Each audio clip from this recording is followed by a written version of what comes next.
Assalamualaikum warahmatullahi wabarakatuh.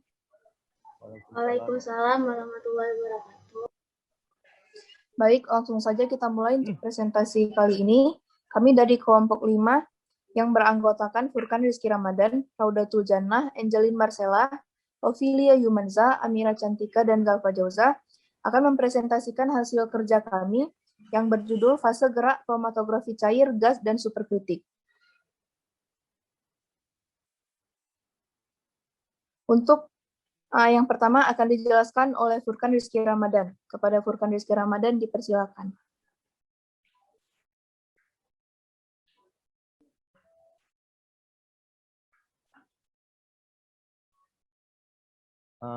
Yang pertama, untuk pengertian kromatografi adalah suatu metode pemisahan fisik di mana komponen-komponen yang dipisahkan tersebut didistribusikan di antara dua fasa, yaitu fasa diam atau stasioner phase dan fase gerak atau mobile phase. Fase gerak adalah suatu sistem kromatografi yang berfungsi untuk mendorong agar komponen-komponen duplikan tidak dapat bergerak.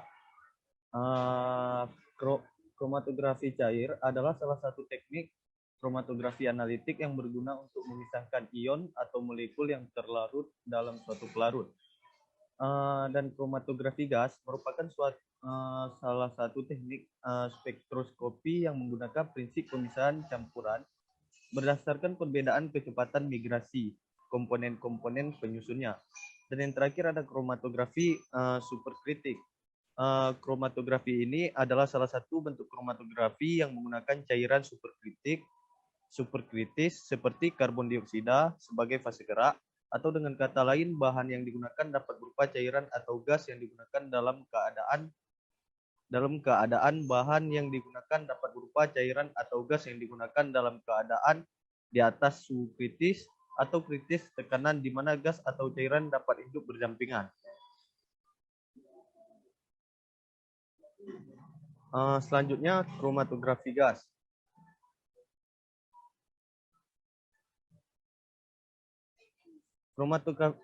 Kromatografi gas biasanya digunakan untuk mengidentifikasi suatu senyawa yang terdapat pada campuran gas dan juga menentukan konsentrasi suatu senyawa dalam fase gas. Kromatografi gas adalah salah satu bentuk kromatografi yang tidak menggunakan fase gerak untuk berinteraksi dengan analit. Adapun prinsip kerja kromatografi gas merupakan jenis kromatografi yang digunakan dalam kimia organik untuk pemisahan dan analisa. Kromatografi gas atau biasa disebut dengan GC dapat digunakan untuk menguji kemurnian dari bahan tertentu atau memisahkan berbagai komponen dari campuran. Selanjutnya, adapun tujuan kromatografi gas yaitu yang pertama ada untuk memisahkan senyawa-senyawa yang memiliki polaritas tinggi, berat molekul rendah, dan stabilitas termal. Dalam kromatografi gas, fase gerak yang bergerak atau mobile phase adalah sebuah operator gas yang biasanya gas murni seperti helium atau yang tidak reaktif seperti gas nitrogen. Terima kasih, saya kembalikan kepada moderator.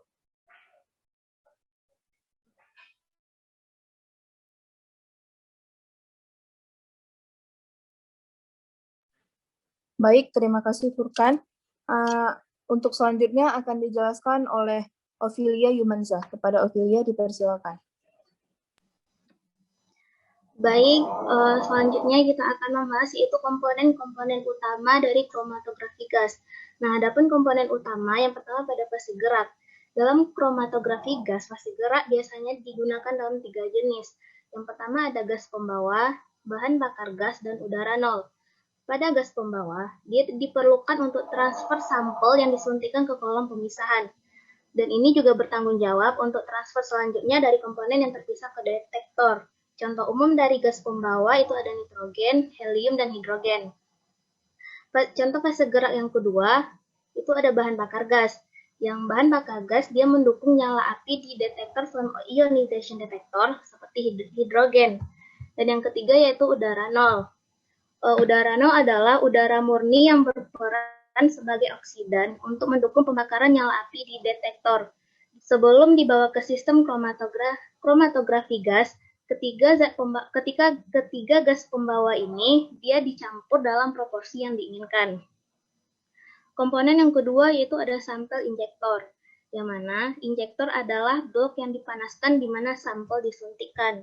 Melalui aliran gas pembawa, sampel secara spontan diuapkan dan dibawa ke kolom. Dengan bantuan jarum suntik kedap gas, campuran sampel cair disuntikkan, sedangkan dengan bantuan katup injeksi otomatis, campuran gas disuntikkan. Komponen yang ketiga yaitu kolom. Umumnya digunakan kolom kemas dan kolom kapiler. Selanjutnya adalah komponen kolom dan oven. Kolom tertutup oleh oven kolom yang bertanggung jawab untuk menjaga suhu konstan selama operasi isotermal. Suhu ini ketika pemrograman suhu diperlukan dapat ditingkatkan dengan cara yang terkontrol untuk memperoleh pemisahan yang efektif dari komponen campuran yang memiliki volatilitas yang berbeda. Komponen selanjutnya yaitu ada detektor yang digunakan untuk identifikasi dan kuantifikasi komponen. Komponen yang terakhir yaitu ada sistem data, yang mana perangkat yang menyediakan kontrol atas banyak parameter operasional penting, seperti urutan injeksi, siklus pencucian, kontrol suhu berlebih, laju aliran gas, panjang gelombang detektor, dan lain-lain yang digunakan secara bersamaan. Untuk materi selanjutnya, saya kembalikan kepada moderator. Baik, terima kasih Ophelia. Untuk yang selanjutnya akan dijelaskan oleh Angelin Marcella. Kepada Angelin dipersilakan.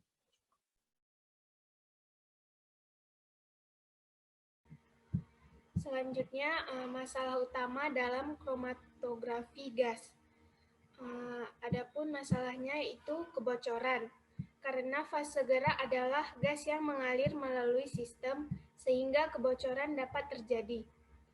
Kemudian aktivitas analit yang lebih polar, terutama pada tingkat jejak. Kemudian area saluran tempat sampel disuntikkan, dipindahkan, dan diuapkan ke dalam kolom GC. Untuk aplikasi kromatografi gas, ada 9 bidang. Yang pertama, polusi udara. Polusi udara di alat GC berguna untuk menentukan banyak senyawa yang terdapat dalam udara yang kotor.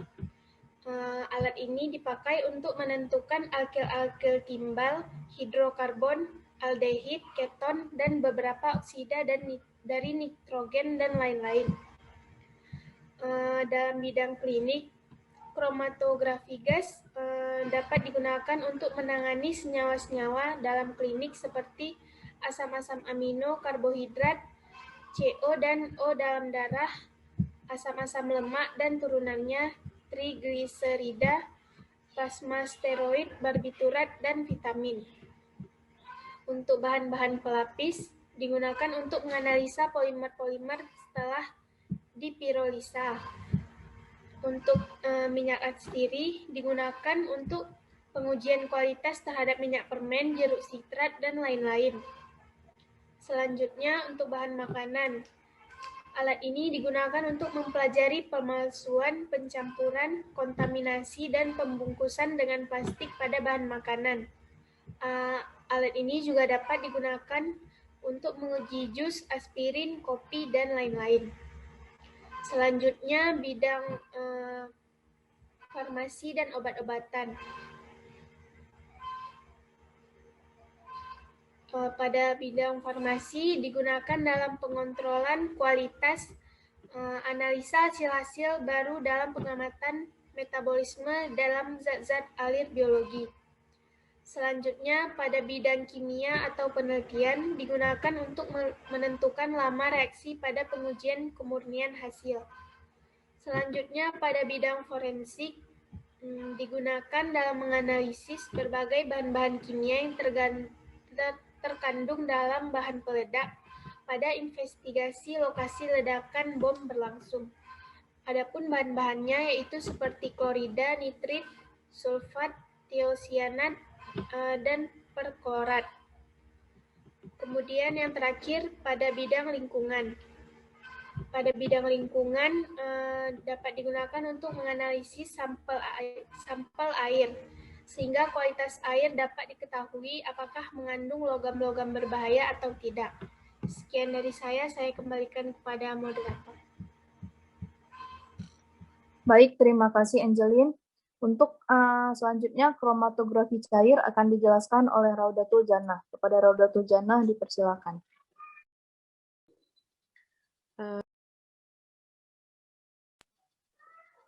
Selanjutnya saya akan menjelaskan tentang kromatografi cair.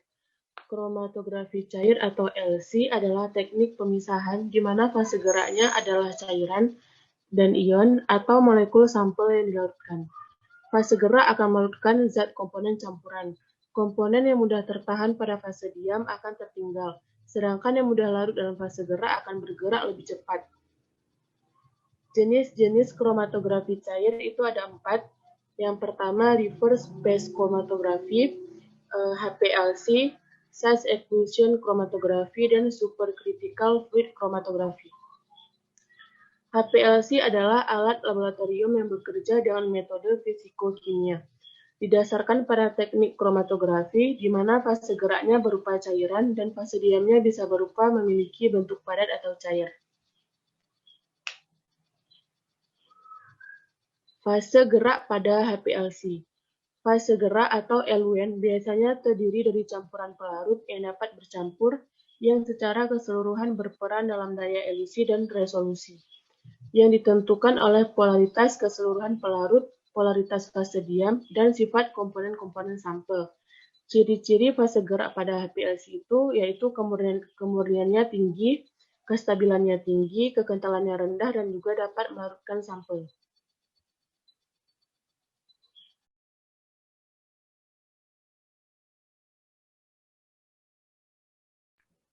Baik, terima kasih Raudatul Jannah. Untuk kromatografi fluida superkritis akan dijelaskan oleh Amira Cantika. Kepada Amira dipersilakan. Baik, terima kasih kepada moderator. Jadi saya akan menjelaskan tentang kromatografi fluida superkritis. Kromatografi fluida superkritis atau SFC merupakan pengembangan dari teknik kromatografi kolom, di mana dalam cara kerjanya menggunakan fase gerak fluida superkritik. Pada dasarnya merupakan perpaduan teknik GC dan KCKT atau HPLC dengan mengambil berbagai kelebihan pada kedua teknik kromatografi tersebut. SFC adalah hibrida dari kromatografi gas dan cairan karena ketika fase bergerak di bawah temperatur kritis dan di atas tekanan kritis, ia bertindak sebagai cairan, sehingga teknik ini disebut kromatografi cairan atau LC. Dan saat fase gerak di atas temperatur kritisnya dan di bawah tekanan kritis, ia bertindak sebagai gas, sehingga teknik ini adalah gas kromatografi atau GC. Jadi SFC menggabungkan beberapa fitur terbaik dari masing-masing LC serta GC. Selanjutnya adalah komponen SFC. Yang pertama ada fasa gerak, yang kedua ada pompa, yang ketiga pemasukan cuplikan, yang keempat oven, yang kelima kolom, dan yang keenam adalah detektor. Dalam SFC, fase mobile atau fase gerak awalnya dipompa sebagai cairan dan dibawa ke wilayah superkritis oleh pemanasan di atas suhu superkritis sebelum memasuki kolom analitis. Jalur ini melewati katup injeksi, di mana sampel diperkenalkan ke dalam aliran superkritis dan kemudian dibawa ke dalam kolom analisis. Hal ini dipertahankan superkritis saat melewati kolom ke detektor oleh pembatas tekanan, ditempatkan baik setelah detektor atau di akhir kolom. Sekian dari saya kembalikan kepada moderator. Baik, terima kasih. Dengan berakhirnya penjelasan dari Amira tadi, maka berakhir pula presentasi kami pada hari ini. Jika ada pertanyaan, boleh langsung dicantumkan pada kolom komentar. Sekian dari kami. Assalamualaikum warahmatullahi wabarakatuh.